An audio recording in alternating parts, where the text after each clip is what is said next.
welcome to the Coffee and Chat podcast. This is our first episode.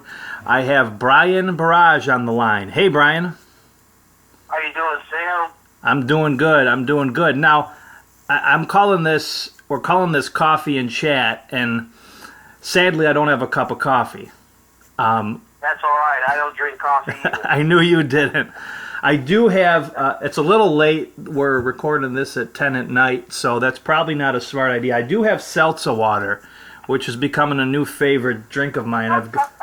I've got black cherry vanilla.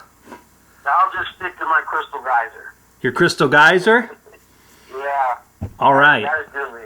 All right. Well, as long as it's something that's refreshing to you, that's all that matters. But anyway, to the point, Bryan, the reason I asked you to be on this first episode with me is, okay, first off, I just want to say, we had some classes together at the Master's Seminary, and we were sure blessed to study there, weren't we? Truly indeed. It's been a blessing to study the Word of God there and get equipped for ministry and to train under like-minded men and to get prepared for what God has for us. Absolutely. And I remember Greek exegesis class with Dr. Osborne, and that was one of the hardest, but also one of my favorite classes, really. I really love how he pressed us, and so gracious, too, at the same time. But I remember, obviously, you were in that class, Cyrus, Sherwood, many great friends and memories. But I remember the talks with all of us, particularly with you on the break, and you remember on the way to chapel, it was 2016, wasn't it? It was right before. I don't quite remember the year, but I remember. Well, something. it was leading up to the Republican primary.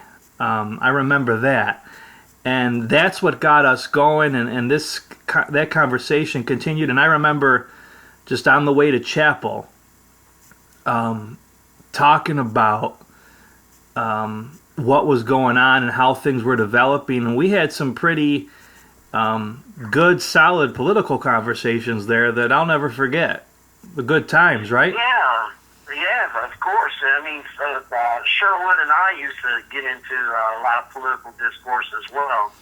You know, even though we had some differences, but yes, you did. It was a concern of ours because these are matters in our culture and our society that are pressing issues that one can't avoid. One just can't escape if they're really concerned about the course and direction of culture and society and how the decisions that governing authorities make in people's lives. Right. And now we're looking back a few years later, and I mean, there's a lot of stuff we could talk about in the news, Bryan, like you and I always do over the phone. But I think we have to take a step back, and I just want our family and friends to know we're doing this for you. Because I think there's a lot of buzzwords that just shut people off. And unfortunately, I think we have to remove ourselves for a moment from who's in office and the names and the personalities engaged in things right now. And I think we just have to take a step back and look at, here it is, Bryan, what is government? Where do we, as human beings, get the concept of government from? And why is it important? Before I let you go, I was just looking up on the internet, and I very basic definition of government. I got off Google, and I kind of even modified it and made it a little bit more basic. So here's a definition from Google of government: a group of people that governs, and I have in parentheses because I'm trying to get to what government is, so I don't want to use governs in the definition, but. Yeah, I was always told to not do that either. Right. Whenever you have a definition, don't use the word within the definition. Right. What it is. Right. So some synonyms for governs would be rules, oversees, manages. So going back, a group of people that rules, oversees, or manages a community or unit. The word legislates. Legislates. Legislate. Yep. Yep. And then the next part of the definition is it sets and administers policy and exercises executive power through customs, institutions, and laws. And then another way you can look at it is a ruling body over a nation, state, or community. But this just brings us back to, Bryan, people are so caught up in the issues of the day, and if we have some time, we'll get to some of those issues. But we have to step back and ask, okay, why do we even why do we need to be governed? I mean, I think the answer is obvious, but we got to go there. And then maybe a little bit of a harder question, what's the best way that we are governed? But even before we get to that, Bryan, again, where does this Well, idea... when you go ask ahead. the question, when you ask the question, when you say, why do we need to, you ask the question, why do we need to be governed? Right. And different people are going to have different ideas about why that is. Right. And I believe it's important to understand God's providential control over his creation, first and foremost. Mm-hmm. Nothing in the universe happens by circumstance or random chance or just coincidence. And so we have to look at the Creator's purpose for government. Because when I look at Romans 13 makes an interesting statement where it says, there is no authority. And the implication is there's no governing authority. Right. Except from God. And those which exist, governing authorities, are established by God.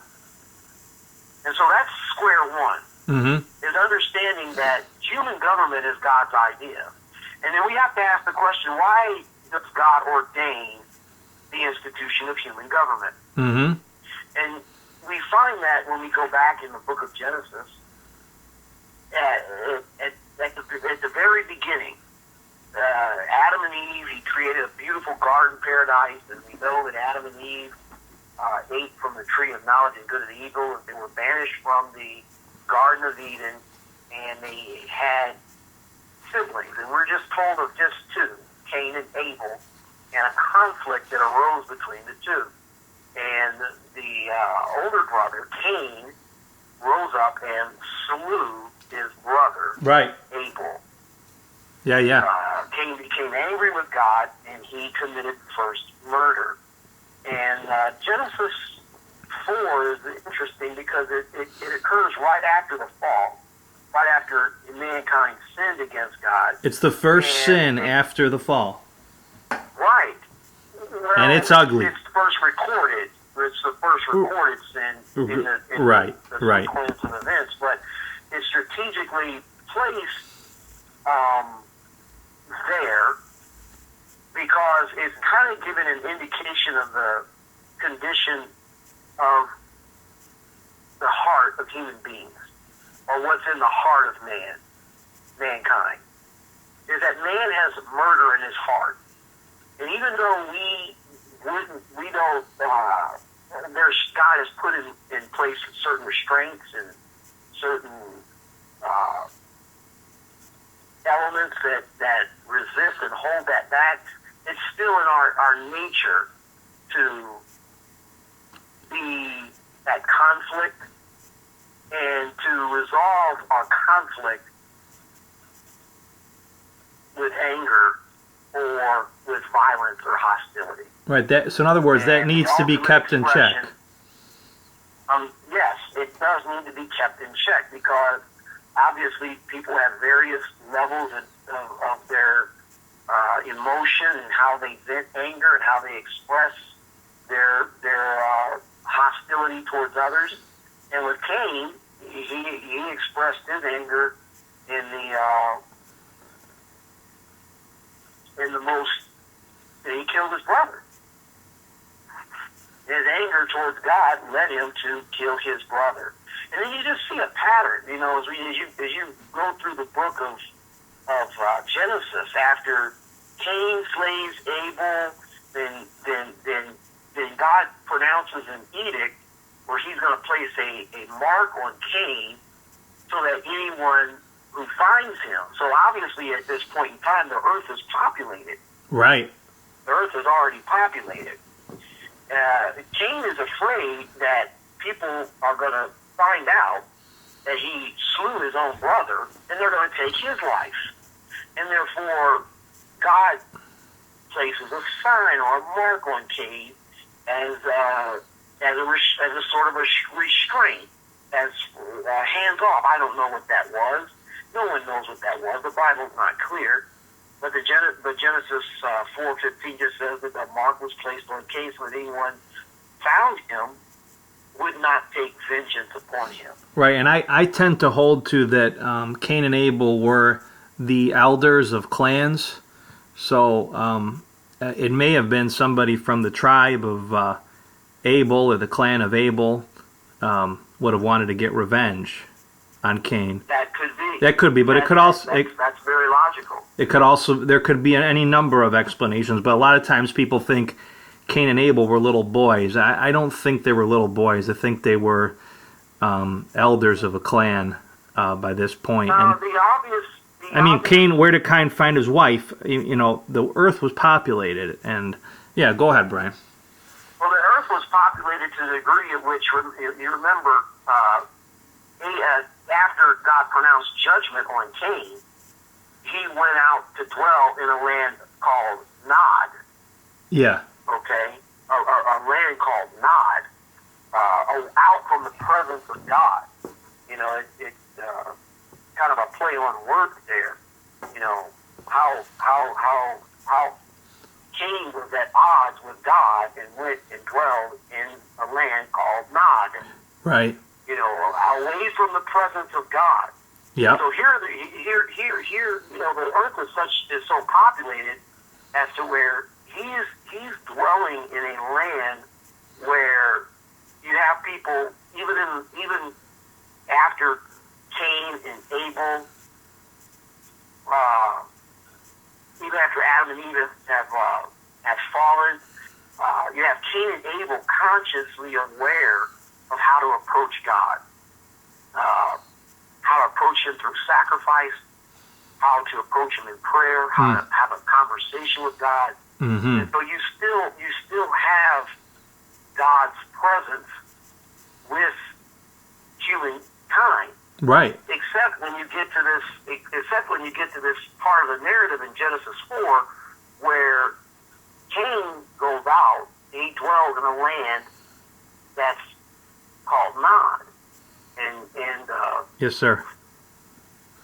It's a place where the presence of God is not. You're people that are not conscious of the existence of God, or at least they're not living their lives as if they are or they are accountable to the living God.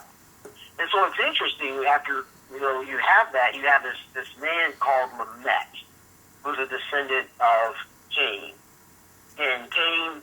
It was a guy named Lamech, and Lamech has two wives. So obviously, in this land called Nod, they're practicing polygamy.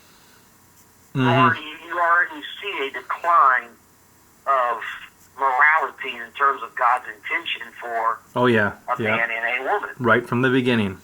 Right from the beginning. Right from the beginning.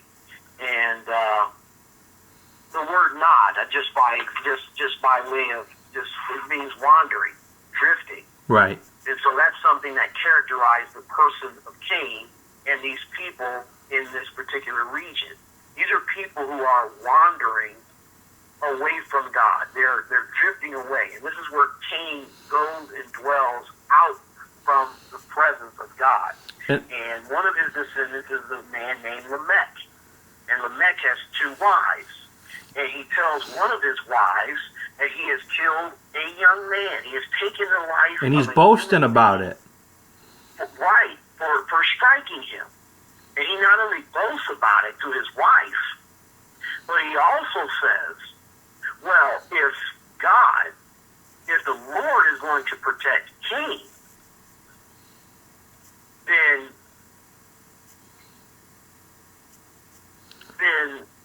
if Cain his life is going to be avenged, then my life will be avenged 7 times 7. Yeah, Let me he's turn testing God, which you're not supposed to do. Well, let me turn there real quick. That way I can read it. Yeah. And we can just kind of get a glimpse into the heart of this. Well, while you're turning there, It kind of gives us let me finish. It gives us an idea in terms of why, and answering the question why human beings need to be governed. Right.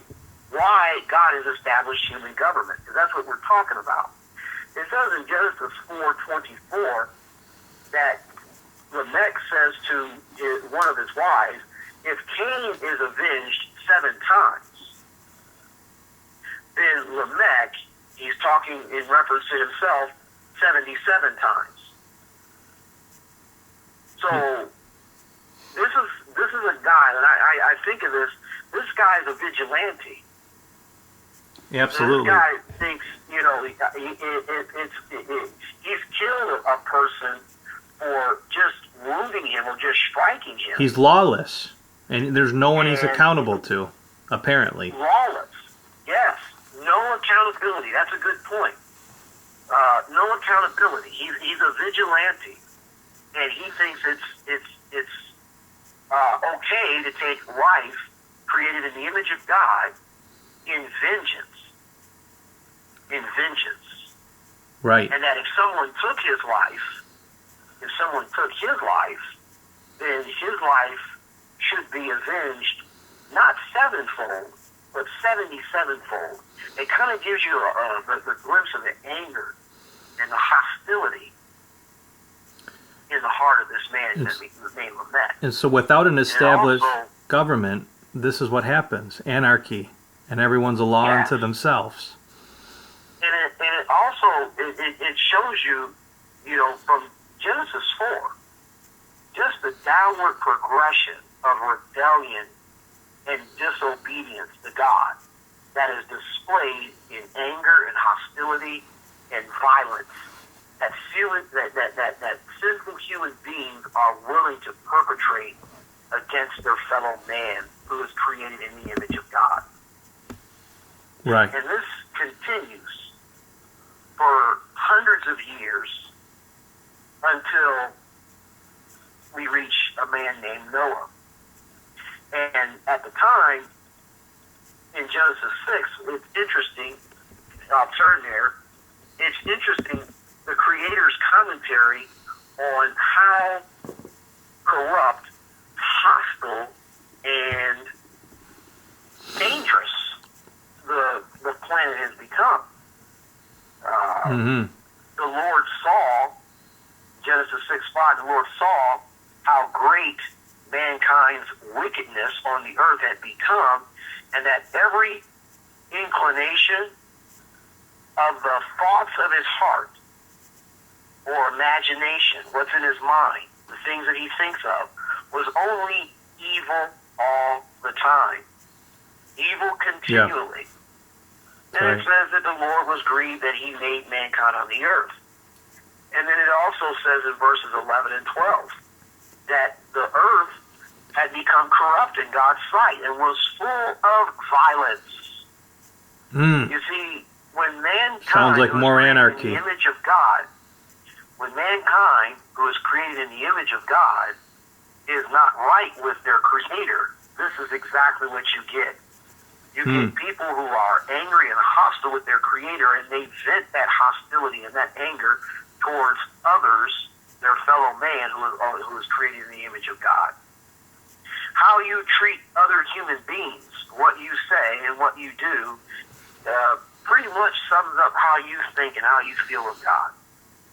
Absolutely. And in Genesis 6:12 goes on to say that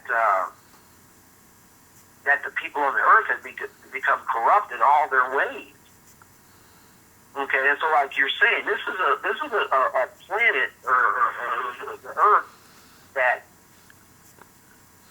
where the sinful nature has become out of control. Pretty much like you said, anarchy. Lawlessness. Yep. Lawlessness is reigning. People are doing what is right in their own eyes, and obviously violence has filled the earth. And when the implication that violence has filled the earth in the context of Genesis 4 and what we're told with what happened with Cain and Lamech is that murder had become commonplace. Murder had become commonplace, and the earth will not be a pleasant place to live, and God decided to bring judgment upon the earth, we know, through a cataclysmic flood. Yeah. So we'll fast forward. After the flood? After the flood, it rained 40 days, 40 nights. God brings judgment upon the flood. There were only 8 people who had entered the ark. Noah, his wife, and his 3 sons, Shem, Ham, and Japheth, and their 3 wives. They entered the ark, and they were the only ones who came out of the ark after the universal judgment of God's flood upon the entire earth. And it's interesting, as soon as they come out of the ark, God establishes a covenant, an agreement with those who are coming out of the ark, who are going to repopulate the earth. Yeah. It's sort of as if God is saying, we're not going to go the same route that we went before. Instead, we're going to put an auxiliary in place. Yeah. A governing authority for which there can be accountability. That's right. So that there can be accountability for human life, so that there can be a protection of human life. Yep. And Genesis 9, I know where you're God going. makes an interesting statement. Yes. He sets capital punishment in place. He establishes what many believe is a precedent for capital punishment. God says, Genesis 9. From each man, Genesis 9:5, and from each man too I demand an accounting for the life of his fellow man, whoever sheds the blood of mankind, by mankind, so he's saying through the agency of other men. Bryan, you broke up. Hold on, you broke up when you were reading that. You want to read that again, or you want me to read it?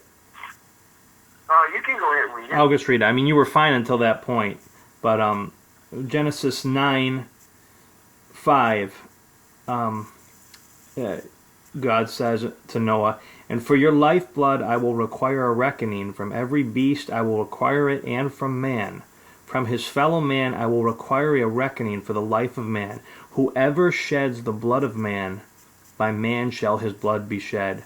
For God made man in his own image." In other words, there's going to be accountability for murder. But what's amazing is this idea that you don't murder because you don't murder someone because that someone, if they are a person, if they are a man, if they are a woman, they are made in the image of God. That is the point. That is the seriousness of the offense of what it is to take life. To the degree at which you must forfeit your own. And if I can just interject real quick, Bryan, someone might say to you, well, Bryan, you're using the Bible. But I would say to that person, and I'm sure you would agree, if we don't use the Bible, well, if they're in America, if we don't use the Bible, we have no basis for saying that people have intrinsic value, because it is the Bible, it is the Word of God that tells us we're made in the image of God. Without that, we have no grounding. Yeah, go ahead. Obviously, if someone in America says that, then I would also say that, well, the courts, as well as our nation, the entire system of jurisprudence is based upon what the Bible says. Mm-hmm. And so there's our system of law comes out of the Bible. And yeah. the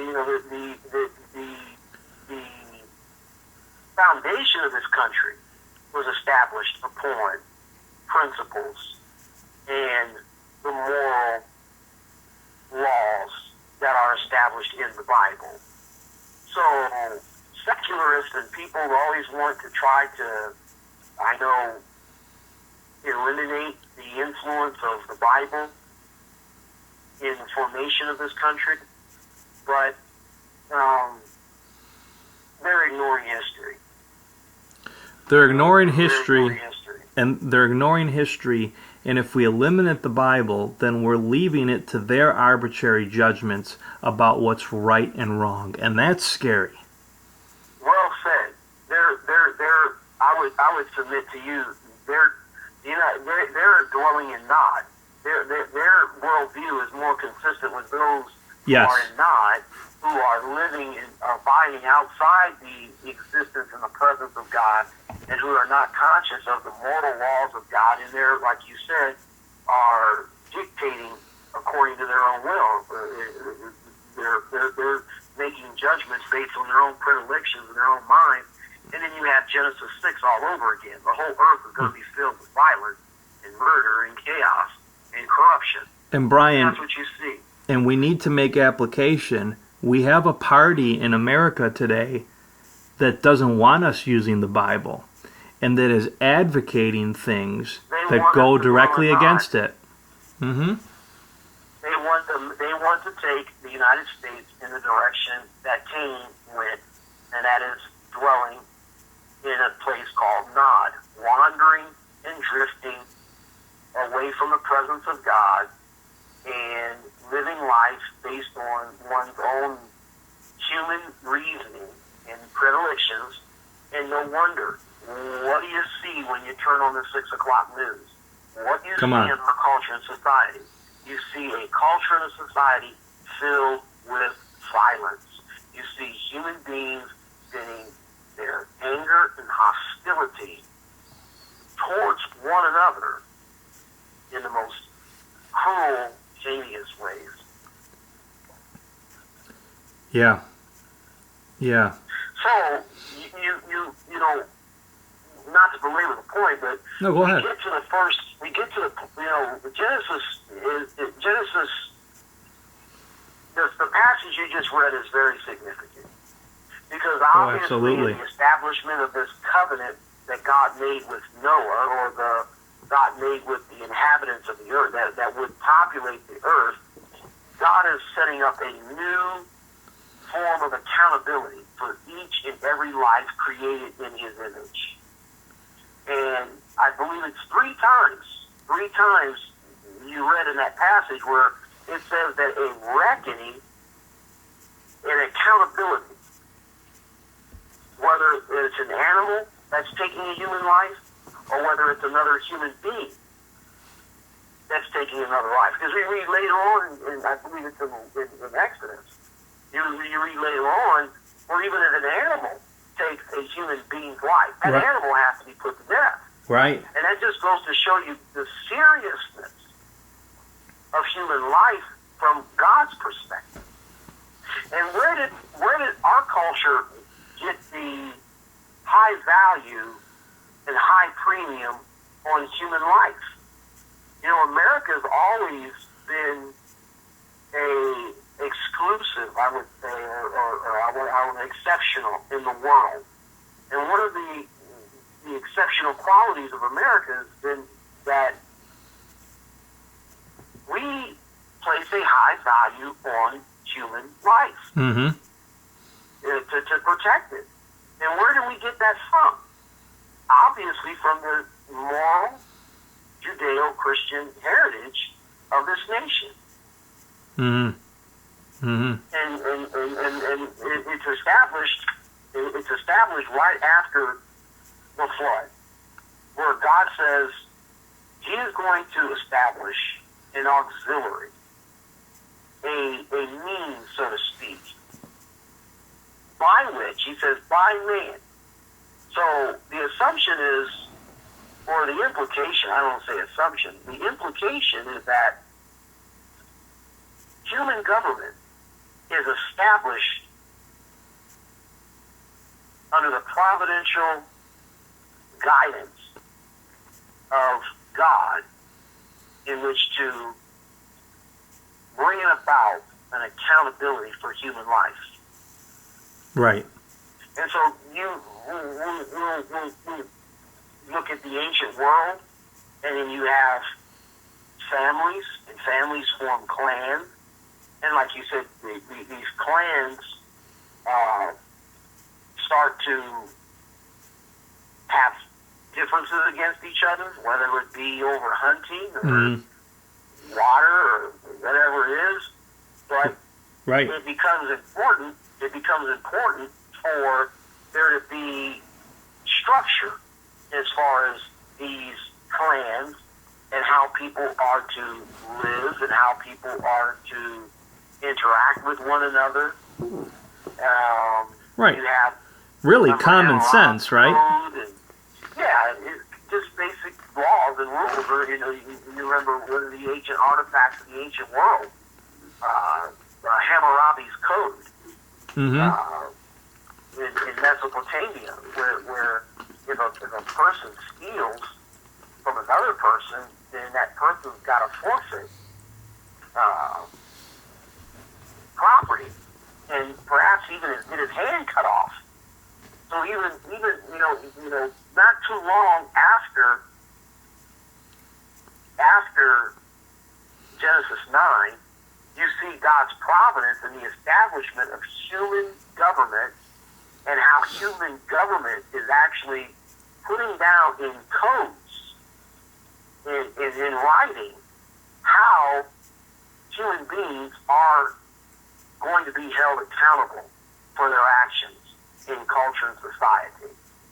And you see that in the ancient world. Hammurabi's Code is a perfect example. There's a number of archaeological finds in the ancient Near East where these law codes are discovered, displaying that human government was something that was established early, not long after Noah and his sons left the ark. And the reason you see this thought amongst all kinds of people, amongst all kinds of human beings, is because we're made in the image of God. We have that marker. We have that that common sense and that high standard of morality. So that's something that all human beings have. Of course, it's been corrupted, and we do need direction and guidance from God on how to get it exactly right. But all human beings have. That's a good point, because obviously you're raising the question.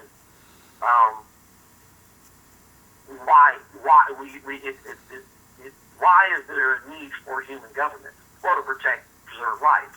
Well, not only protect and preserve life, but also to protect human beings from other human beings. Because right. Obviously people use government because they have corrupt hearts and minds in which to oppress others, to exert their control, their influence on others. And so, even though you have human governments being established by God, the corrupt hearts of human beings, these governments or these bodies have a totalitarian mindset, and they want to take over more territory or want to put down other regions and bring them under their control and influence. And that's why God is so important to any government, because it keeps those in power accountable.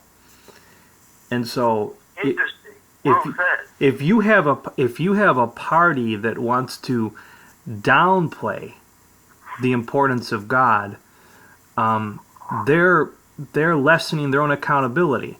For example, you have people. I'm just going to say it. I'm going to name names. If I want to rule ultimately, then that's what I would do. Right. This is exactly what you see in history. But especially with, I would say, the Soviet Union, the former Soviet Union with Joseph Stalin and guys like Lenin, you would want to eliminate any accountability towards your actions. And that's why on the leftist side, Bryan, you see people that do practice religion. They always want to separate their faith from their politics. They're like two different worlds that can't touch. Whereas, generally speaking, those on the conservative side say that's ridiculous. How can my most precious thing, my belief, my religion, if you will, my worldview, how can that not dictate my politics? I mean, well, I always like to say this: if what you believe is worth believing, come on now, then it's worth sharing in the public forum. And so when you have people like Joe Biden, yeah, you have Democrats that are saying, "Well, I'm a Catholic, but I don't want to impose my religious beliefs on others." Absurd. What they believe is not worth believing. Absurd. It's not worth believing. Especially when it comes to the lives of the innocent, the lives of the unborn. Especially when it applies to what government ought to be about, and that's protecting and preserving life. Right. Yes. This isn't trivial stuff. Mm-hmm. I'm reminded you bring something to remember that. Sure. Remember the Old Testament, whenever a king came to power in the Old Testament, God told that king that he needed to write a copy for himself in the presence of the priest, a copy of the book of the law. Because if he was going to govern people, then he needed to govern with the knowledge of God and in the fear of God and being conscious of God and his laws and how he might govern the people. I believe that was in Deuteronomy 17, I believe it was, where if you want to look at a model for government, absolutely. A person who would be a good governing authority is someone who's not like Joe Biden in saying, I want to eliminate, or Barack Obama, I want to eliminate God from my consciousness altogether. I don't want to impose that on people. It's the opposite. It's totally the opposite. And it's somebody who would rule in the fear of the Lord. It's someone who would rule according to the compassion and the mercy and the goodness of God and applying his laws to culture and society, because that is what God intended for government. Can I chime in real quick? Certainly. Isn't it interesting, Bryan, that those who want to lessen the importance and the relevance of the Word of God apply that same mentality to lesser documents? For example, those that don't really want to bring the Bible into politics also seem to be a little wishy-washy with the Constitution. A lesser document, but an authoritative document for our nation nonetheless. So it seems that what is built in is this disregard for authority. And if we're going to be throwing away the founding document for our nation, our Constitution is a one, and even worse, if we're going to be lessening or even throwing away the Word of God, what are we left with, Bryan? Like you said earlier, human reason? Well, that can change from day to day. Do we really want, and this is what I want my family and friends to hear, do we really want to give power to those who have no basis for what they believe, who have, Bryan, does the left even have a worldview? Does the left even have a worldview? Go ahead. Here's the point. Yeah, they do have a worldview. Come on now. They obviously they have a worldview, but it's based on the predilections of their own minds. It's based upon their own human wisdom. Right. And we know where that leads. We just explored that in Genesis. It leads to a place of dwelling out from the presence of God, away from the consciousness of God. And we see that this is the reason why the earth became filled with corruption and violence. And what's the saying? Power corrupts, and absolute power Corrupts absolutely. Yeah. And so that's what you have. That's what you have. And you have throughout the history of mankind. The Bible says that God causes nations to rise and God causes nations to fall. God is the one who establishes human government, and He's the one that disposes of human government, especially when a government ceases the divine purpose. And I have to look at it this way. God has a purpose for human government. And obviously, the purpose for human government is not to oppress people. Right. God still wants to bless His creation in spite of the fall. And so, God has placed family, He has placed government as restraints. There's others. Sure. I won't get into them, but there's other. But He's placed restraints because we as human beings have a sin nature that is deceitful above else and desperately wicked. The evil flesh. We don't even know it ourselves, and we ourselves have to restrain our sinful inclinations. Sure we do. Otherwise, if we're left to our own devices, then that principle applies.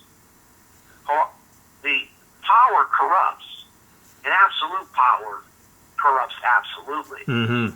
And therefore, even governing authorities, there has to be accountability. And obviously, the purpose of writing down the book of the law or copying down the commandments of God and the ordinances of God, the law, that the king was supposed to make a copy for himself, that obviously was to establish a accountability in terms of his consciousness towards God over the people that he was to govern. Yeah. Who were created in his image. And even within that earthly kingdom, Bryan, the king didn't have all power, did he? He couldn't do what the priests could do. He couldn't do what the prophets could do. He was kept in check by them. You had the prophet, priest, and king. Now, there's only one man who will occupy all three of those offices because he is eminently worthy and he will rule with perfect justice. That's Jesus Christ. So we look forward to that perfect reign. But right now we're in the here and now. And you know what's interesting, Bryan, is notice how our country, America, parallels those three branches. Not perfectly. I mean, there's differences. But we have three branches of government. We have the executive branch. We have the legislature, which makes the laws, and that's made up of the Congress and the House. So we have the executive branch, the lawmaking branch, and then the judicial branch, the courts, the judge.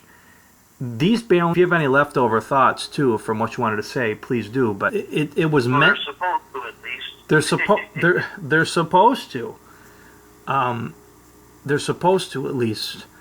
But, Bryan, tell me, as we have to wrap this up now, and I think we've laid some good things to think about, and I don't want to come back to this. I want to do another episode. I would Go ahead. like to answer that question. Please. Why do people need to be governed? Please.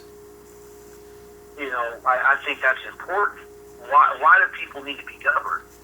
Well, government is established by God in order to restrain wickedness, in order to restrain evil, in order to restrain wrongdoing. Yeah. And whenever a government becomes so corrupt, becomes so twisted as to where it is the auxiliary of that which it is intended to prevent, it becomes the means of wrongdoing and violence and murder and wrongdoing, Right. then that government is on the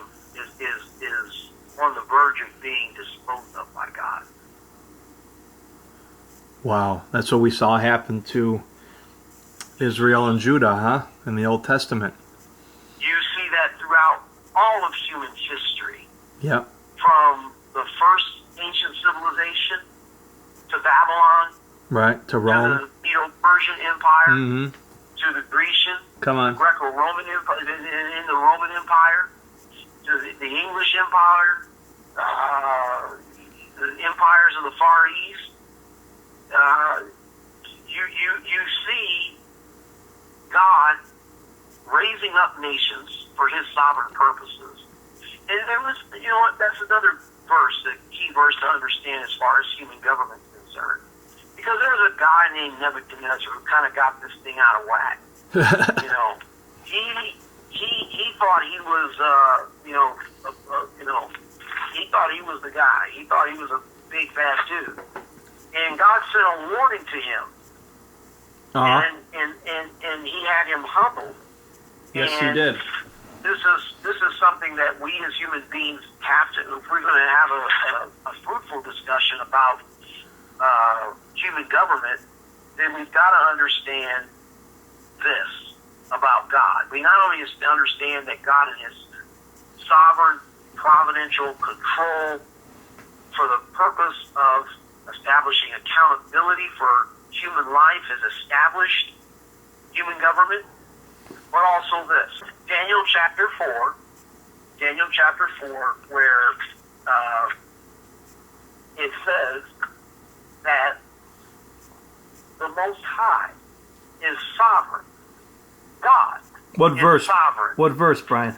Verse 35. I'm sorry, verse 17. Verse 17. Daniel 4. Verse 17. If you're following along with us, it's Daniel 4:17.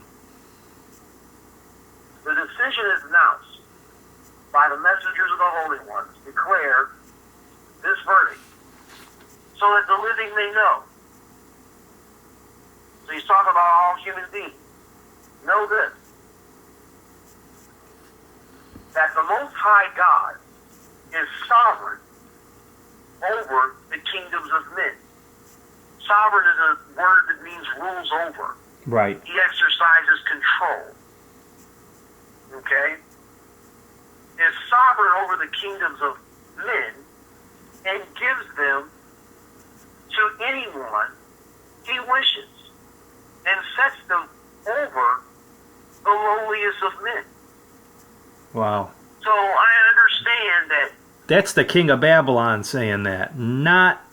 No, well, right at the time, that's a decree from heaven, and you know, Daniel 4:17 is a decree from heaven. Nebuchadnezzar was to acknowledge that. He didn't, and for I believe it was a period of 7 years. Oh, okay, I gotcha. He was banished from his palace, and he was stricken with a condition that he went out and acted just like a beast of the field. Okay, see, I was just looking at the beginning of verse 4 where it says, King Nebuchadnezzar to all peoples, nations, and languages, and then he talks about the Most High. But yeah, this is coming from a decree, and this is from a decree in a dream he's having. Later on in his life, he's forced to acknowledge it. It's in verses 34 and 35. Right. He acknowledges the decree that came from heaven that gave him the warning 7 years prior. Right. And it was, and I'll read it, where Nebuchadnezzar says, at the end of that time, that 7-year period, it says, I, Nebuchadnezzar, raised my eyes toward heaven and saw that my sanity was restored. He lost his mind. He was acting like an animal, a beast of the field. You know, that could serve as a warning to a lot of people who don't want to retain God in their conscience. You know, God is merciful. We don't always get what we deserve.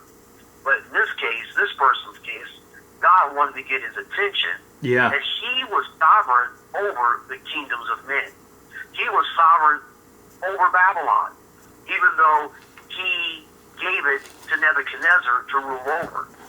So Nebuchadnezzar had to learn this lesson, and Nebuchadnezzar said after his sanity was restored, I praised the Most High.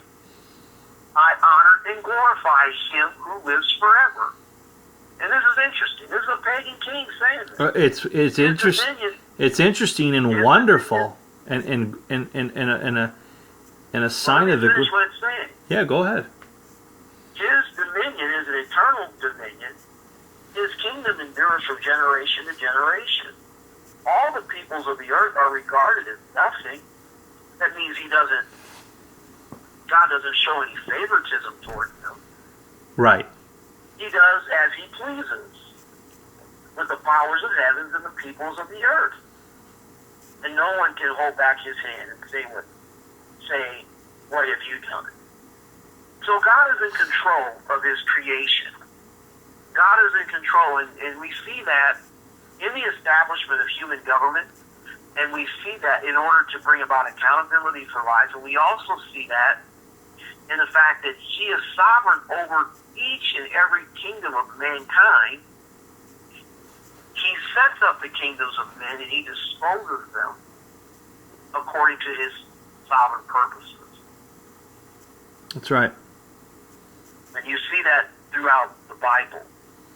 So God has ordained human government as well as those who are governing authorities, those who would be governing authorities. Remember when Pilate and Jesus were having a discussion, and Pilate said, don't you know that I have the authority to put you to death or to set you free? And Jesus looked him in the eye and said, you have no authority except what? It be given to you from above. You see, Pilate didn't have any authority except that which was given to him by God. And therefore, if anybody is going to be a ruler over people, if they're going to be a good ruler, they have to have some level of consciousness of God and recognizing that their authority is a derived authority. It's authority that's given to them from above. And they're to govern in the fear of the Lord and in consciousness of God and his moral law and seek the purpose for which God has established that governing authority, and for them being a governor over people created in his image. I want to thank you, Bryan, and I want to thank everyone for listening. I do want to do this again, but thanks, Bryan. My privilege. It was good. It's good to talk about these things. It's good to hash through these things. It's good to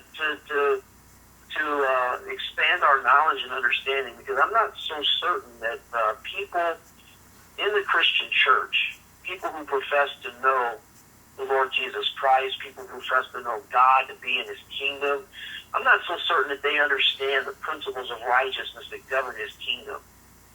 Because if they did, then there were certain things that they would and would not tolerate in terms of people that they vote into office, or people that they support, or people that they consider to be public leaders of this nation. Right. And then next time, hopefully, we'll get a little bit more into that and analyzing the current situation. But for now, Bryan, we'll see you next time.